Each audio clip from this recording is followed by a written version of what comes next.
Some people are more prone to set goals than others. In fact, some of us are great at it. We set goals like get in shape, make the varsity team, learn how to play a guitar. Check, check, check. We have a constant list of things in front of us that we're trying to accomplish. Some of us, however, are good at thinking about or talking about our goals, but we get to the end of the line and nothing has been done. You're not in shape. You didn't make the varsity team. And instead of learning how to play guitar, you just played more video games. When I was in high school, I would make a decision at the beginning of each semester that I wanted to get all A's. I told my parents, I told my friends, I bought fresh school supplies to support my goal, of course. I had a renewed commitment to my academic life. Then the school year would come and go. And when I got my report card at the end of the semester, I'd only see that I got A's in the easy classes. Same as last year. This happened semester after semester in high school. Then one day I realized I didn't really want all A's. Why?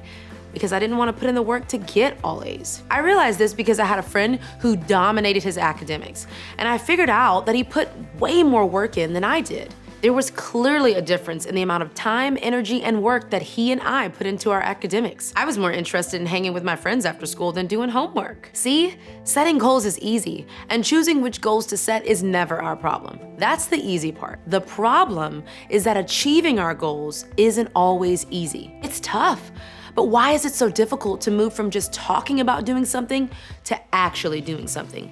Why is it so difficult to move from making goals to achieving goals? Well, there are probably plenty of reasons, but I think one of them is that we feel hopeless. Sometimes the goals we set seem out of our reach. For example, maybe you're the first person in your family to even have a shot at college, and it feels like a lot of pressure. Some days it feels easier to give up now than to try really hard and not make it later. Maybe your dad really wants you to excel in sports. It's like he's living out his sports dreams through you, but it feels like his goals for you are out of reach. Maybe you feel like you're supposed to be the super Christian of this youth group.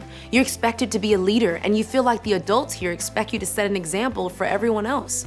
And while sometimes it's pressure that holds us back, other times we don't reach our goals because it just isn't fun. It's work.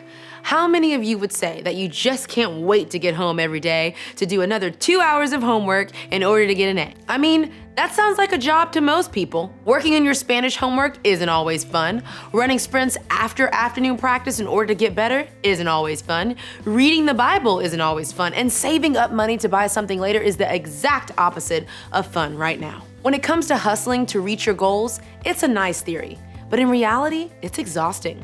I get it. I've been there, and I'd rather sit and watch Netflix all day long. Then, there are goals in your life that you aren't reaching simply because you don't want to fail. After all, if you tell other people about it, you're worried that you'll be held accountable to it. And if you don't achieve it, you'll let yourself down and others down. There may be some goals that you're not reaching because you're not sure where to even start. Maybe the goal is something big that you want to work toward in the future, but it's tough to identify step one now. So again, you feel hopeless and wonder, why even bother? We've been looking at different verses from the book of Proverbs in the Bible. We've talked about how Proverbs offers us great advice and wisdom that can make us better at life. They don't guarantee that life will always be easy, but they do help us understand how the world works and which decisions to make that will actually make our lives better. One of those Proverbs speaks to the very tension we feel when it comes to working for our goals. Check it out. All hard work brings a profit, but mere talk leads only to poverty. Here we see two different actions that each produce different results. Work is contrasted with talk. Profit is contrasted with poverty. Work equals success. Talk equals nope. Now the words profit and poverty don't always mean being financially rich or having a lack of funds. Some of you all have parents who work hard all the time, but aren't exactly bringing in the dough. So this is not about them. Think of this verse in terms of growth and change. For example, we set goals because we want to grow as humans. We want to break habits or achieve something new or better. We want to grow as a person. With that in mind, let's view profit as reaching your goal. Making an A instead of a B, or a B instead of a C. Making the team or getting some playing time on the team. Learning how to play guitar, or at least learning how to play your first song. On the flip side, let's view poverty as not reaching it. According to this verse, a bunch of talking but not doing leads to a bunch of not hitting goals. For many of us, we know what it feels like to talk about a goal but not reach it. We felt the frustration of talking about something we really wanted, but over time realized that it was all talk. I'll be honest, this path is the easiest because talking is easy. It's exciting, it feels good, it makes us sound confident and empowered, but talking doesn't require anything from us. It's not equal to us taking the steps to make it happen. There's nothing wrong with talking about your goals, but if that's all it is, just talk, it produces zero growth or change or benefits. Proverbs teaches us that if we want the benefits of hard work, then hard work needs to happen. Once we put in the work, grind it out and hustle, then we get to the profit part. It may not be that we make a bunch of money, but we will experience the good stuff that happens in us as we hit our goals and achieve what we want. Here's the deal. Hard work requires ownership.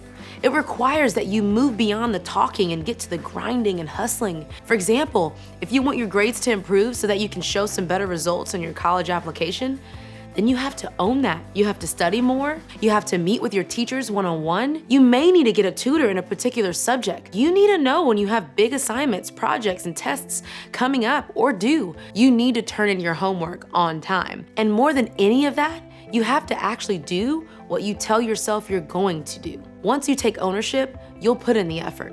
And once you put in the effort, you'll see growth. All hard work leads to profit. That means even when you don't reach your goal, the hard work you put in leads to profit. It may lead to a good reputation, like we talked about last week. It may lead to making you stronger or smarter. And as you learn how to grind it out and hustle, you'll find yourself changing for the better. The ownership and effort you put in today will bring results in the future. Think of it this way. The end you want tomorrow is connected to what you do today. There's a direct connection between what you want and what you do. Again, this isn't a promise that you'll get everything you want all the time, but it is a principle that will get you closer to the life you want over time. Sometimes we look at people who've achieved their goals and imagine that it was simply easy and natural for them. And sometimes it's true. There may be great athletes at your school who don't always have to practice hard. There are people who can make A's without having to study much, but that's rare. In most cases, it takes a lot of work, effort, and ownership. Besides that, when things come easy and people don't learn how to work hard, they don't grow as people. They just coast. But it's not your job to worry about anyone else. I mean, it's your job to worry about you. So here's what I want you to do this week. Start thinking like an owner. Let me explain what I mean. When you were a kid, maybe you rode in your parents' car, or maybe you took the bus to school. Either way, your transportation wasn't yours. And chances are, you didn't always treat it that great. Maybe you left fries on the floorboard for weeks. Maybe you let a crayon melt on the seat. But some of you know that all of that changes when it's your car.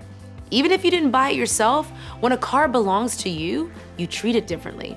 Maybe it isn't perfectly spotless, but you take the time to decorate it the way you want. Clean it out on occasion, and certainly don't let anybody trash it because it's yours. The same is true with our lives. Sometimes people act like their life doesn't belong to them. They don't take care of it. They don't work hard. They don't pay the price to achieve their goals. They don't own it. That doesn't have to be your story. You can act like an owner. You can act like your life and your decisions and your goals belong to you by taking ownership and doing what it takes to achieve them.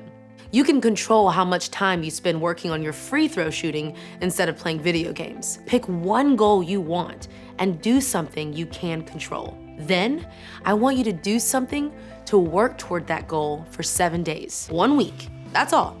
Every day, make an effort and do the work. And then, see if there's any growth or change. If you need a visual reminder of consistency, get a bag of marbles or maybe candy, and every time you make the decision to do the work, put the marble or candy in a jar. That's a great way to see the progress you're making. The end you want tomorrow is connected to what you do today. Your actions now can lead you to the places you want to be and the person you want to become. Imagine if your generation got a hold of this truth as teenagers. We would have a world of people taking ownership for their actions, a world of people fighting every day to make choices that led them toward who they want to become. The world would just be a better place. Where do you want to be?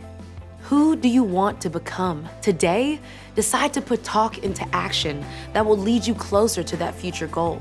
Hard work won't always be fun, but it will always lead to growth and change for the better.